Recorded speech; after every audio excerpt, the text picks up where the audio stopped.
अगं पण ती असंबद्ध नव्हती बोलत, निराशा वाटत होती तिच्या बोलण्यात कितीतरी. असणारच ना ग सरे.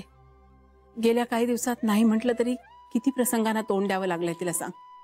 आपल्याला सगळ्यांना तिचं वागणं चुकीचं वाटतंय. नाही, तिलाही ते चुकीचंच वाटत असेल, पण ती चूक करण्यापासून थांबवू शकत नसेल स्वतःला कदाचित. बापरे, इतकी वर्ष बिचारी दोन्ही घागरींवर पाय ठेवून होती.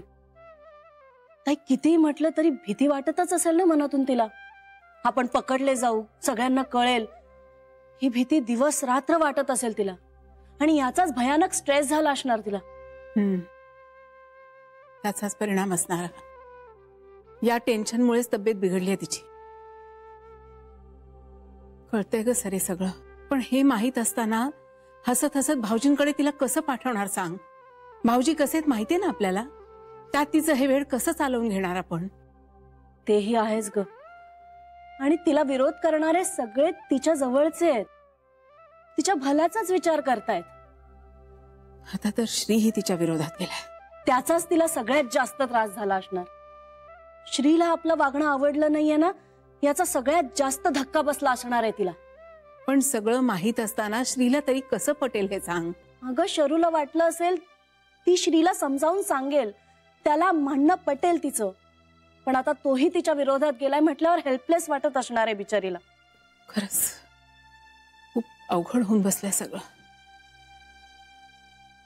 ताई, आपण श्रीशी बोलूया का?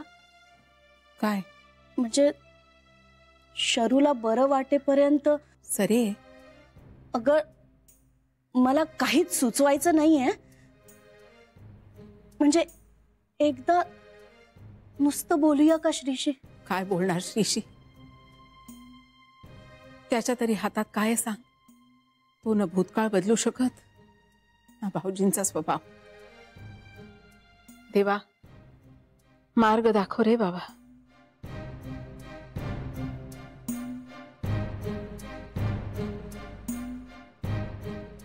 डॉक्टरांनी सांगितलंय आत्ताचा डोस पोटात गेला ना की तुम्हाला बरं वाटणार आहे बघा. आता पटकन एक गोळी घ्या, मग थोडंसं खाऊन घ्या आणि मग दुसरी गोळी. नको जान्हवी, मला खायला काही नकोय. खायला कसं काही नको? बरं व्हायचंय की नाही? मग बहिणी नको ना. तुझ्यासाठी पेज आणली आहे, आधी गोळी घे मग खाऊन घे. नको, मला इच्छा नाही अजिबात. शरयू, पण मला इच्छा आहे तुला बरं होण्याची. जान्हवी, दे गोळी. चला छोटाई, चला. खाल्लं की मळमळत नाही मळमळणार, बरं वाटणार. उठ. सावकाश.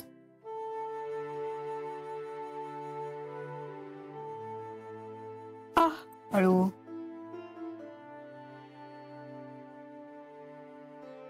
आणि माझी बायकी थोडंसंच द्या वहिनी. हो हो हो, थोडस.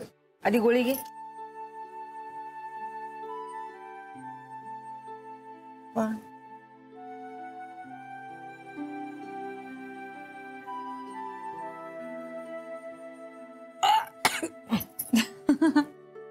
चल आता पेज. नको ना वहिनी, खरंच नकोय. मी तुला भरवणार आहे. आकर. चल वहिनी, मी खाईन. मोठे मोठे घास नाही भरवणार, छोटे छोटे भरत. घे. Very good. झालं.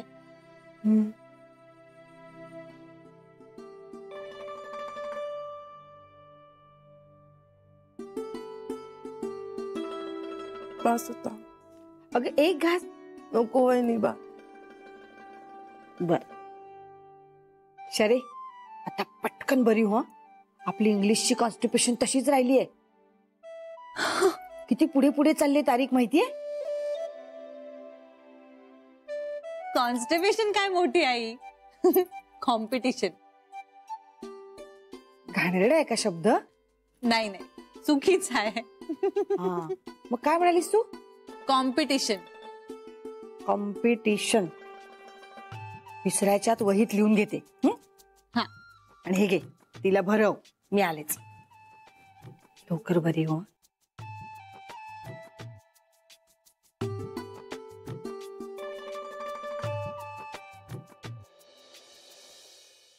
मी का वागले अशी? मी का दुखावलंय या सगळ्यांना? चला, कुठलेही दुसरे विचार नको आता, पटकन खाऊन घ्या. मला या आजारपणात काही झालं ना, श्रीच्या काकांना एक निरोप देशील. त्यांना सांग की माझं खूप प्रेम आहे त्यांच्यावर, खूप प्रेम आहे. छोटी आई, खाऊन घ्या लवकर आणि आराम करायचा आहे आता. चला. ऐक ना माझं, प्लीज. त्यांना सांग ती जर नसती ना त्यांच्या बरोबर, तर कधीच हे सगळं सोडून मी त्यांच्याकडे गेले असते. पण आता कसलीच आशा नाही उरली. श्रीचंही बरोबर आहे म्हणा. श्रीचं नेहमी सगळं पटतं मला, पण हे काळे मणी घातलेत ना गळ्यात, त्यांचं काय करू? सांगशील त्यांना?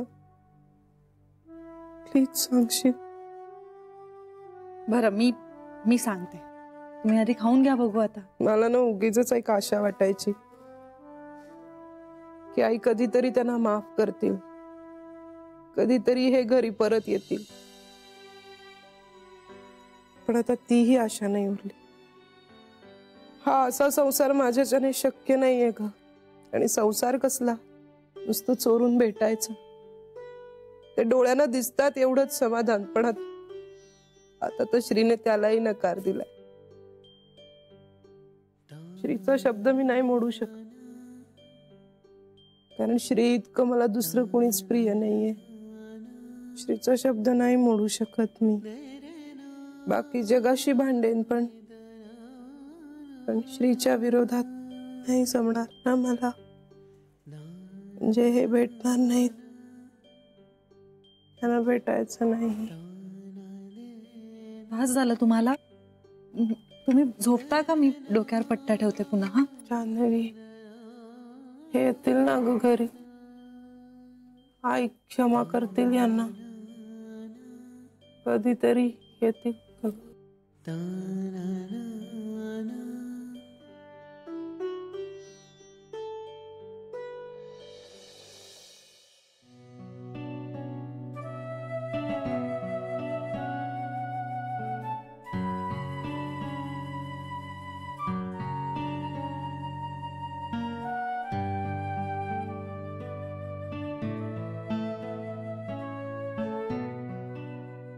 छोट्याही लवकर बऱ्या होतील.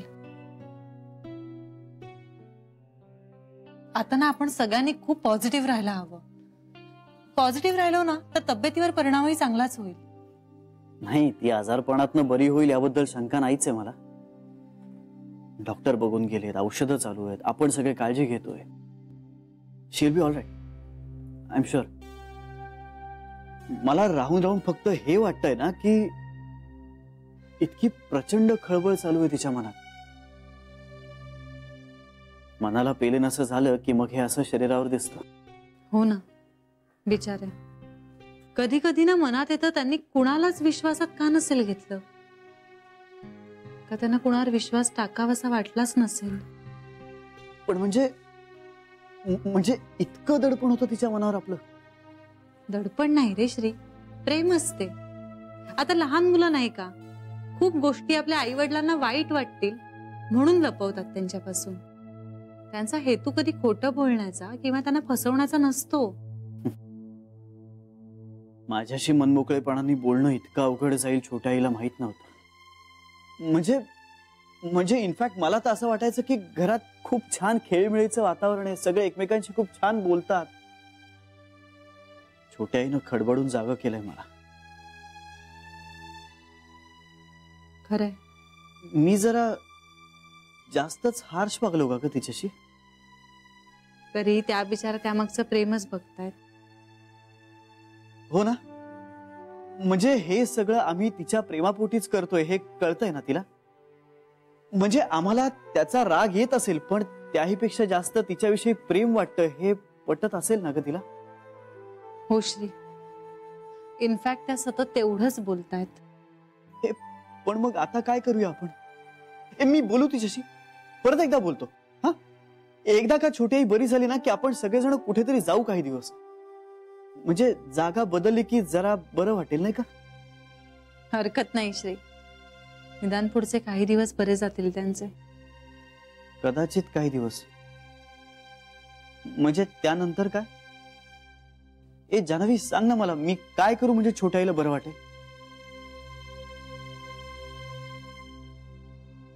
त्यांना घातलेली शपथ मागे घे.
झोप. म्हटलं ऑफिसला जाण्याआधी तुझा ताप चेक करून जावा. कसं वाटतंय? श्री, मला आता काही वाटतच नाहीये. छोटी आई, मी खूप कठोर वागलो ना तुझ्याशी. I am sorry. सॉरी काय? पण छोटी आई, एकच रिक्वेस्ट आहे. माझा मुद्दा लक्षात घे. म्हणजे बोलताना एखाद दुसरा शब्द इकडे तिकडे झालाही असेल माझ्याकडून, पण मला काय म्हणायचं हे लक्षात घे. बोल ना तू श्री, तू बोल, कसाही बोल, मला कळेल. आणि मी का रागावू तुझ्यावर? उलट ना श्री, मला तुझा अभिमान वाटतो. माझा मुलगा एवढा मोठा झालाय की तो आईला चार समजुतीच्या गोष्टी सांगतो. अभिमानच वाटायला हवा, हो ना? हो, पण तरीही तुला असं नाही बघवत. तू बरी हो ना पटकन. होणार आहे आता. औषध घेते ना मी. ताप उतरेलही माझा श्री, पण नशिबाच्या कचाट्यात सापडले ना, त्यातून कशी बाहेर येऊ? जे दुःख आलंय ना वाट्याला, त्याच्यापासून कशी सुटका करून घेऊ मला काही कळत नाही. मला असं वाटलं होतं की लग्नानंतर बदलेल सगळं. लहानपण खूप त्रासात गेलं. मला वाटलं की लग्नानंतर बदलेल, पण देवाने नशिबाचं दान उलट टाकलं माझ्या पदरात. आता जर मी राग धरला ना, तर तो त्याच्यावर धरणार आहे. पण छोटे, सगळाच दोष नशिबाचा नसतो ना ग. माणसांचा असतो. माणूस चुकतो. माझा माणूस चुकला श्री, खूप चुकला श्री. पण एखादा माणूस कसा आहे हे त्याच्या सवयीवर नाही ना रे ठरत. माणूस वाईट नसतो, सवय वाईट असते. आणि ह्यांच्या सवयी आई नाही बदलू शकल्या. मी काय बदलणार? पण छोटी आई, दुसऱ्याचं वागणं आपल्या हातात नसतं ना. नसतं. आपल्या हातात फक्त दुःख करणं असतं. मी दुःख नाही करणार. मी एक वेगळा मार्ग शोधून काढलाय श्री. मी डायरेक्ट जाऊन त्याला जाब विचारणार आहे की का माझ्या बाबतीतच का? ही छोटी आई, का मला सोसायला लावतोस इतकं? माझ्याच नशिबात एवढं दुःख का लिहून ठेवलंय श्री मला सहन नाही होत. तोंड दाबून मुक्यांचा मार नाही सहन होते मला. त्याला म्हणणारे की आता उचल, मला घेऊन जा तुझ्याकडे. मला नाही राहायचं इथे, मला तुझ्याकडे बोलाव. मग मी त्याला खडसावत विचारेन की मला सहन होत नाहीये तरी असं का करतोय श्री. मला सहन होत नाही श्री, मला नाही सहन होते श्री, मला नाही सहन होते.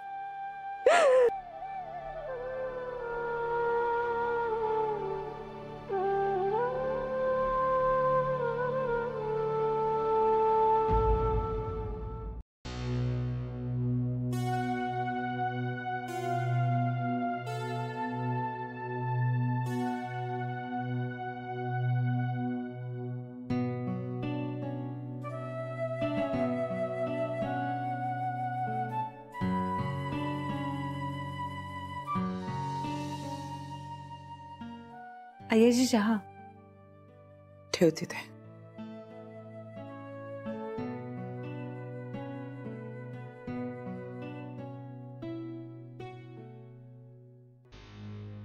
शरीरचा झाला का ग? थोडा चहा घेतला आणि 2 बिस्किटं खाल्ली. ताप उतरला तिचा? थोडा. आजचा दिवस बघा म्हणाले डॉक्टर. तापाची भीती वाटते ग, केव्हाही चढतो. पण औषधांचा गुण येतोय आईजी. ताप उतरत नाहीये पण वाढतही नाहीये. नंतरच जास्त काळजी घ्यायला हवी. तापानं माणसाचं शरीर एकदम मलूल होऊन जातं. बिचारीचं मन ऑलरेडी मलूल झालंय. जान्हवी, तू या घरात बाहेरून आलीयस. आम्हा सगळ्यांच्या पेक्षा तू जास्त तटस्थपणे विचार करू शकतेस. काय वाटतं ग तुला, या घराच्या बाबतीत, माझ्या सुनांच्या बाबतीत मी माझ्या शिस्तीचा अतिरेक केलाय का ग? माझा आदर वाटण्यापेक्षा सगळ्यांना माझी भीती जास्त वाटते का? तसं असेल तर एक कुटुंब प्रमुख म्हणून मी संशयाला अपयशी ठरली आहे. आईजी, मला नाही वाटत तुम्ही अपयशी ठरलायत. पण कधी कधी छोट्या आईंच्या वागण्याचं आश्चर्य वाटतं. म्हणजे त्यांच्या जागी एखादी दुसरी बाई असती तर हे जे आत्ता घडतंय ते ह्यापूर्वीच घडलं असतं. आपल्या मनाचा कौल मानून कधीच घर सोडून निघून गेली असती. छोट्या आईंनी नक्की काय विचार केला? म्हणजे त्या काकांनाही भेटत राहिल्या, त्या घरातही राहिल्या. काही कळत नाहीये.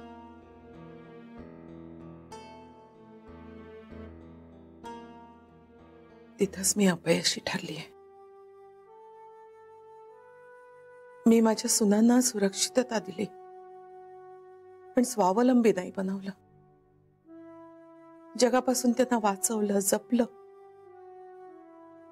पण स्वतःच्या पायावर उभं राहायची हिंमत नाही दिली.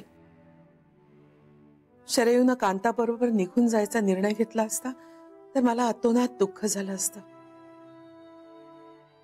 पण तिची अशी मानसिक ससेहोलपट तरी नसती झाली. ही अशी मुकी बिचारी, कुणीही हाका अशी तरी नसती जगली. आईजी, आता श्रीने निर्णय स्वातंत्र्य दिलंय की नाही बघूया. तेवढी हिंमत असती तर यापूर्वीच तिने निर्णय घेतला असता.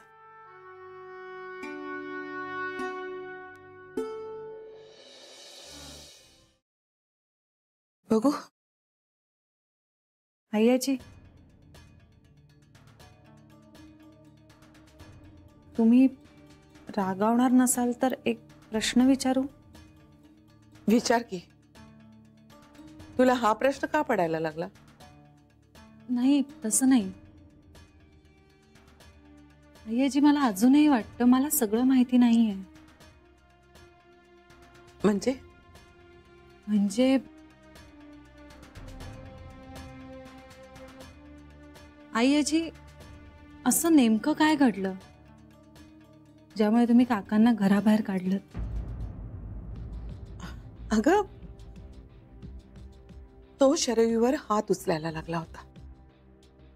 तो प्यायचा, जुगारही खेळायचा म्हणे. रात्री अपरात्री घरी यायचा.